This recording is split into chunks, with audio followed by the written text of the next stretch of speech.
তীব্র শীতের মধ্যে ইউক্রেনকে কাবু করতে একের পর এক বিদ্যুৎ কেন্দ্রে হামলা চালিয়ে যাচ্ছে রাশিয়া। স্থানীয় সময় শনিবারও খার্কিভ ও সুমি অঞ্চলে রুশ হামলায় ক্ষতিগ্রস্ত হয় গুরুত্বপূর্ণ অবকাঠামো। এই ঘটনায় বেশ কয়েকজন হতাহতের পাশাপাশি বিদ্যুৎ ও তাপ সরবরাহ ব্যবস্থা মারাত্মকভাবে বিঘ্নিত হওয়ার আশঙ্কা তৈরি হয়েছে। কিয়েভ ও ওডেসা অঞ্চলেও জ্বালানি অবকাঠামোতে হামলায় বহু বসতি বিদ্যুৎহীন হয়ে পড়ে।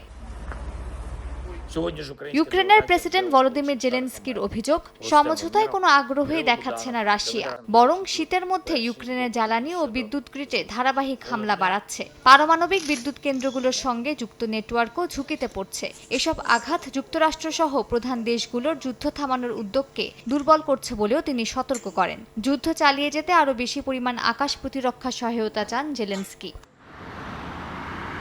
পরিস্থিতি সামাল দিতে বিদ্যুৎ আমদানি দ্রুত বাড়ানোর নির্দেশ দিয়েছেন জেলেনস্কি। জ্বালানি মন্ত্রণালয়ের তথ্য অনুযায়ী ক্ষতিগ্রস্ত গ্রিড বর্তমানে চাহিদার মাত্র 60% বিদ্যুৎ যোগাতে পারছে। রাষ্ট্রায়ত্ত সংস্থাগুলোকে নিজেদের অন্তত 50% বিদ্যুৎ আমদানির নির্দেশ দেওয়া হয়েছে। বিভিন্ন এলাকায় জারি করা হয়েছে জরুরি অবস্থা।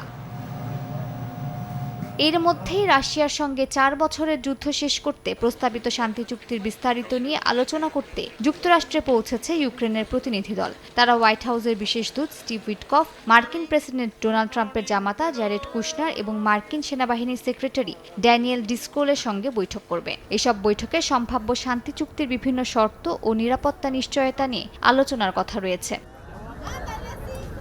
মালিহা সুহরওয়ার্দী, সময় সংবাদ।